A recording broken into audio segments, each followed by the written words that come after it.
अगं तुझ्या हाताची करके तिकडे काढी हाण नको मला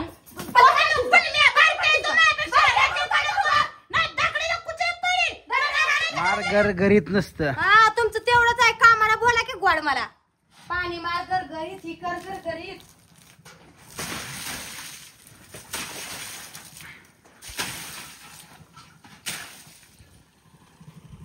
अजून एक खांडा बसतोय आतमध्ये लय सुकत नाही बाहेर नसलंय सुकतंय बाहेर आता गरगरीत केलंय पडशील मोटर चालू करून पाणी मारलेलं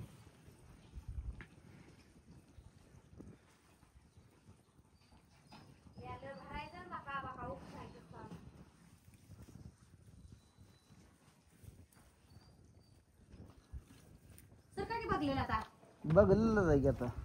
दमांचा हात होऊन पण आहे.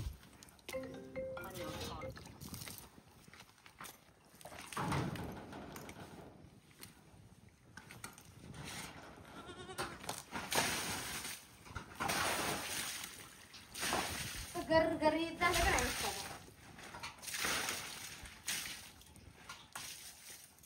गरगरीत झालं बघा एकदाच पाणी मारून एक खांडा होतो काय अजून म्हणजे पुढे लागत नाही वाचायला पुन्हा वाचायला लागत नाही म्हणजे एक अजून वत्ती बदा बदा बदा पचपचित करते मला गार कर माणूस इकडे तिकडे जाते कामाला सपा सपशिप ग माझं हांड्याला वत्ती बदा बदा सपाचं बाजून कसलं म्हणजे पण लवकर वाळत नाही.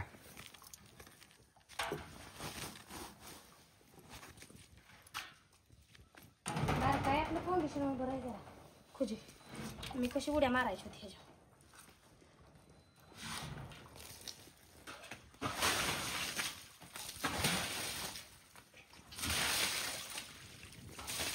माझ्या चुलीवर पाणी वाचू नको माझ्या चुलीवर पाणी का वाचलं तू आता तुला वाटलं काय तो व्यक्ती दिसत नाही तुला बांधकाम आता दिसत नाही माझे डोळे घाला आणि तुझं डोळे चांगलं राहू दे. तुला पाणी घातलंय का मी आता इथं भिजलेलं आहे या, खोटं नाही. कशी तुला त्याच्या अच्छा, तुला नीट वाटायचं. इकडे पाणी हे भिजवायचंय का तुला हे भिजवायचंय ना बाहेर काढ तुला आता आमचं पत्र ठोकून आम्हाला राहील मी काढतच नाही तुला मला काय घेणं नाही काढतच नाही. पत्र ठोक नाही तिकडे काय करायचं कर. नाही लागावं तर हे आपल्याच मध्ये येतं या मग माझी चूल फोडली बी तू आणि माझ्या चुलीत पाणी बी स्वतःला फोडली की जरा फुटली तर पण पाणी वाटायचं नाही बसून तू पडेल सांग तुला काय घेणं नाही मी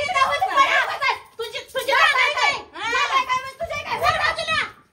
बांधकामात दगड असं दिलं का मला ताईडे म्हणलं काय म्हणायचं मला काय घेणं नाही पूजी म्हण मला काय घेणं काय काय कसं दांडगा वाचला आपण नवीन बांधकाम आहे मला अजून पडू दे मग पडू दे अगं एवढी कशी खेळत माझं नक्की दाखते का नक्की दाखते का उचल उपट मला हा उचल तुझ्यासारख्या पडायच्या माणसाला उचलायला पडवा एका नाला लागल नाही फुल टेन्शन मग तेच म्हणते उचल उचल मला मस्ती येतात आता अशी धक्का दे बघू पडतोय का म्हणून ह्याला हा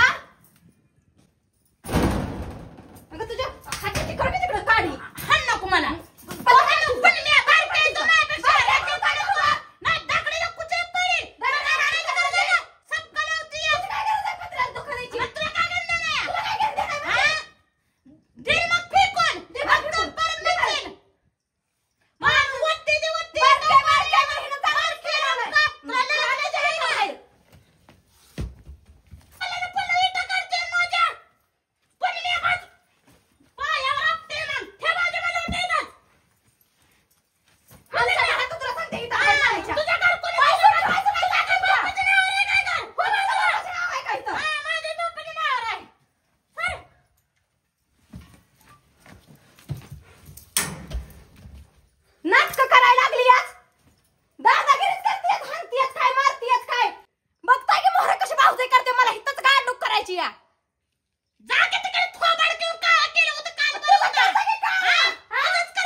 काय झाली शांत बसा की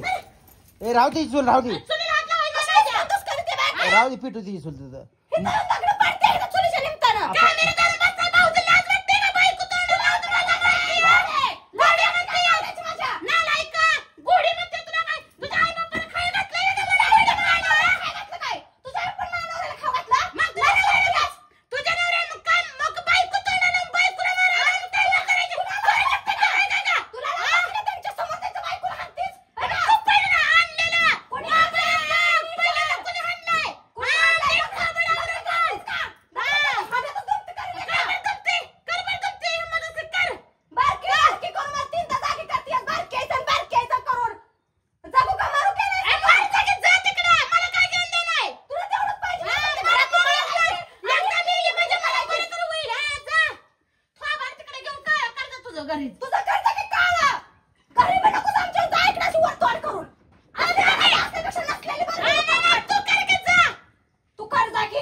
राव ती चल पाणी पाणी मरू दे. तिनं हाणले ना तिच्या बापाकडे जाव आणि आईला बापाला हिता आणू वडत. अहो दादागिरी जवळ हा. व्हायची दादागिरी काय ती आईला बाप मोठ्यापणाचं आवाज ती मानानं मोठ्या अंगानं मोठ्या केलं तिला लय दांडगा वाटतो त्या या आईला बापाला गाडीत टाकून आणतो इथं आणि हिचा नखरा दाखवून हिचा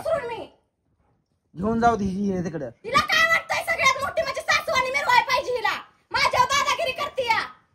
असली आरळीची भाषा माझ्यापाशी करायची नाही ना पण आपण कुतकं घालते हिच्या अवसरात आहे म्हणून मी पाहिजे तर मग हिला राग येतो या फोबाड घेऊन आता काय ना केलेल्या आणि बसती अजून घुम्यावाचं स्वांग घेऊन वैताग आणला या बाईनं त्या बोलतीच मला काय माझ्या आई पण कोण घेऊन येतोय माझ्या आई पण बघते आणि तुझ्या आई पण आमच्या अंगावर सोडली का मारा आम्हाला इथं माझ्या आई पण नव्हता कायचं काय आई बाप काय तुझा आई बाप म्हणते काय मला मार म्हणून नाही तुझा आई बाप म्हणते का मला मार मी मारत नाही तुझ्यात घुसून मारलाय की मारायचं दादा गेलेला कडे मी तो पहिल्यांदा आज मला पहिल्यांदा मारले तो मला नाही मारले एवढे जण ते तशी बाहेर पडायचं करा निघत कशी नाही जाऊन नवऱ्याला बघते कशी नवऱ्याला इथं ठेवून काय कुला घेतो या इथं आमच्या नवऱ्याला नाही मारले ते बद्दल नादा सुटला दादा सोडे वळ ठेवला का आमच्या इथं उरावर आजच काय घालून वळ केला ना मला काय घालून म्हणजे सगळ्या घरा बाईला नाही म्हणून करते तुझा करते मायनार देत घालते आहे की नाही नवा समजायला घातलं तू घालायचं नाही घेत का तुला आमचा घराकडे घेऊन गेली काळजी नाही तुझं त्याला काढू उगा तोडीच करून नाही आता घालली थोबड फोड घाल आता घाल तुला काय वाटतं ग ए पुनम हा ते येड घालायची मला बघू दे फुटलं थोबड राहू दे, शांत बस.